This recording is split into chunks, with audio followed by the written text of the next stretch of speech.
Everyone, welcome to my channel. In this wonderful occasion, I want to share to you how to improve your English language. If you know, there are many ways to improve your English, and right now, I want to tell you one of them. What is it? It is use of an idioms. But before I explain that, I want to introduce myself first. So, my name is Naufal Hanafi, and now I'm currently majoring in English Education Study Program at UNY or Universitas Negeri Yogyakarta. Without further delay, let's get into it. So, what is idiom? Have you ever heard of it? So, idiom is a phrase whose meaning couldn't be understood by literally the meaning of it from the individual words within it, so it can be separated. Do you understand? If you don't understand, let's move to the example. So I have two examples. So the first one is piece of cake. Piece of cake in here, it doesn't mean literal a cake or a slice of a cake. It doesn't mean that. Piece of cake in here is an idiom whose meaning is easy. So you should find it in a conversation like this. A said, "How is your exam?" B answered, "It was a piece of cake." So B said a piece of cake in here, it doesn't mean literal a slice of a cake, but it means that the exam was easy for B, so B said a piece of cake. Move to the second example is call it a day.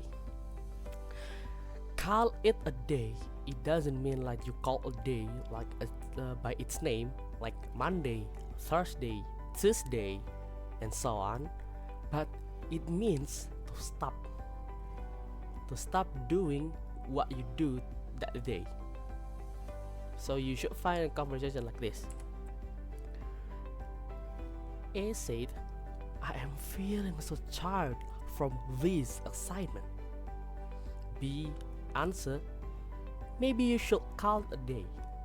So B suggests to A that he should stop doing those assignments and take a rest or a nap, so that A can do it again tomorrow. You got it? So right now I want to give you 5 more idioms to improve your English. Did you excited? Let's get into it. So the first idiom that I want to give you is jump the gun. Jump the gun in here doesn't mean you jump over a gun or you make a gun jump over something, but it means to do something too soon. You can find it in the conversation like this. "I heard you already emailed the teacher about the final project." B answer, "Yeah, but I think I jumped the gun. She hasn't even given us the instruction yet." B used this idiom because B had already emailed the teacher about that final project, but the teacher hasn't even given them any instruction yet. Move to the second idiom, that is burn your bridges. Burn your bridges in here, it doesn't mean you burn your own bridges in a hometown, but it means to do something that damages a relationship. You can use it in conversation like this. A said, "Why don't you ask Kevin to join your group again?" B answered, "I can't. I burned my bridges with him after that argument." B used this idiom because his relationship with Kevin was broke or damaged by the argument that they had before. So B used this idiom. Move to the next one, or the third idiom is put your cards on the table.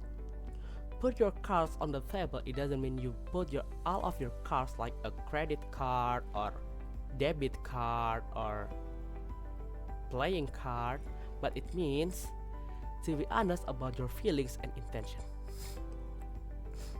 You can use it in conversation like this. A said, "Did you talk to your lecturer about the task?" B answer, "Yeah, I put my cards on the table and I told him I was behind."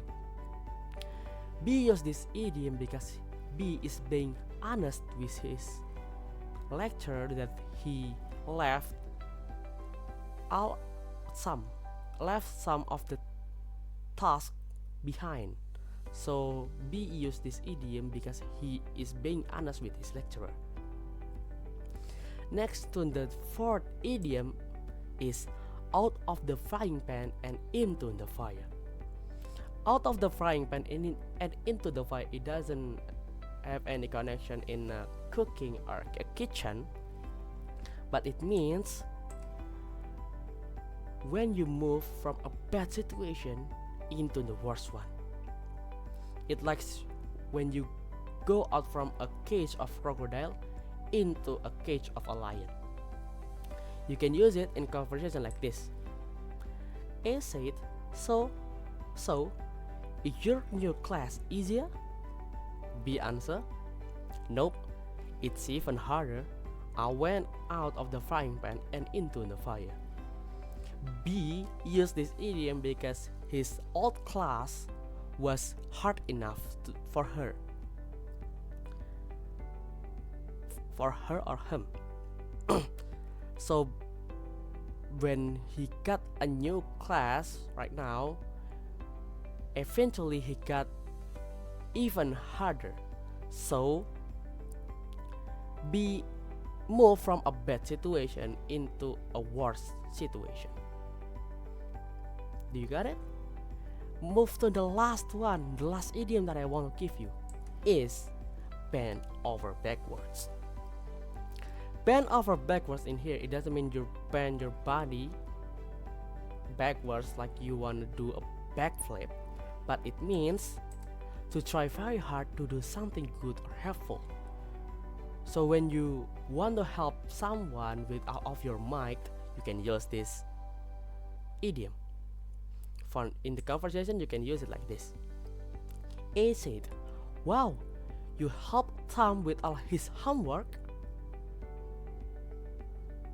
B said, "Yeah, I really bent over backwards for him." B used this idiom because he trying very hard to help Tom doing all his homework.